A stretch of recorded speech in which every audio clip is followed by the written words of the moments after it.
Bismillahirrahmanirrahim.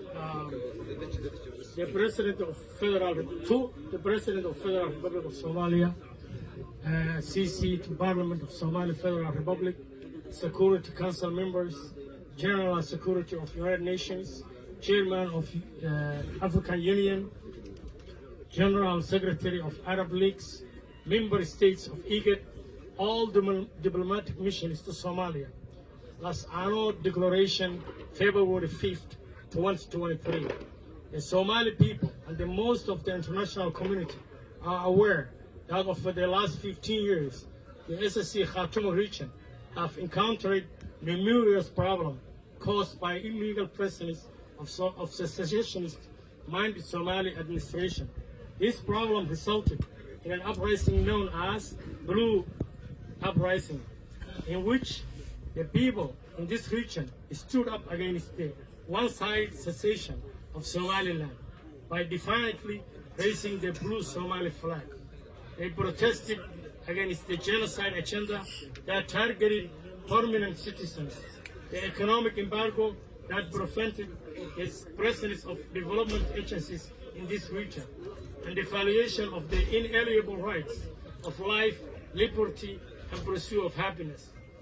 To encounter this problem, it has become necessary to hold a self-determination conference that brings together the traditional leaders, religious scholars, intellectuals, women and youth groups, and representatives of all civil society groups.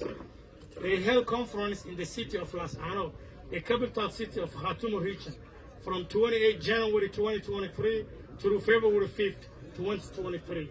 After length and comprehensive deliberation, the delegates unanimously agreed upon the following points.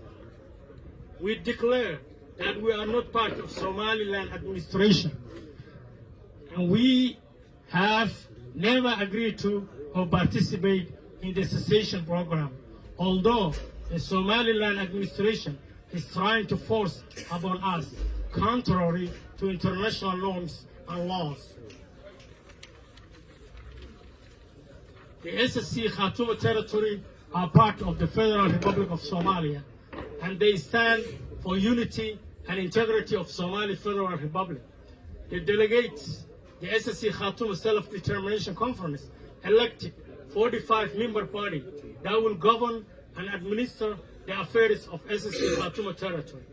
The SSC Khartoum Self-Determination Conference declares that the territory of SSC Khartoum will be governed by the Constitution and laws of the Federal Republic of Somalia. Based Article 48, Section 2 of the Provisional Constitution of the Federal Republic of Somalia, we have decided that the Federal Republic of Somalia will administer the SSC Khartoum region until federalization of Somali territory is completed.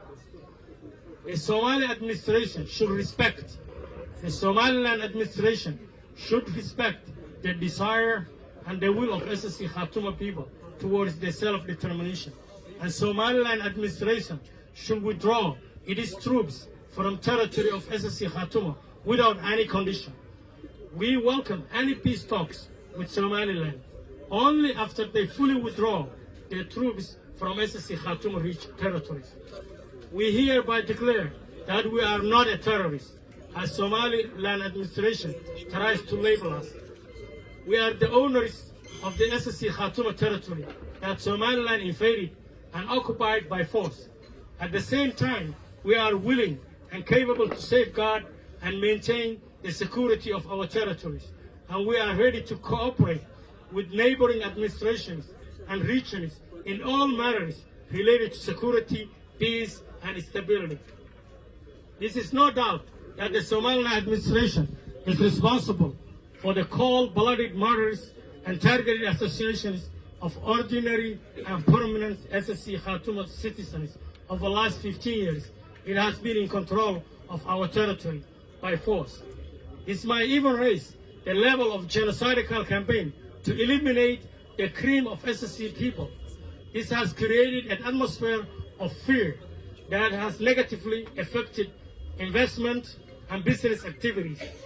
We call upon the traditional leaders, religious scholars, and the intellectuals of Isaac clan to convince their administration to withdraw its forces from SSC Khartoum region and prevent insecurity and possibility of unnecessary and damaging conflict. We call upon international community and human rights organizations to investigate the atrocity committed by the Somaliland administration against our people. We call upon federal government of Somalia and international community to deal directly with elected governing body which has mandate to run all affairs pertaining to SSC Khartoum territories. The outcome of this decision, reached unanimously and collectively by all delegates attending the Self-Determination Conference held in Laascaanood, are final and can only be changed or amended by the same procedure and protocols.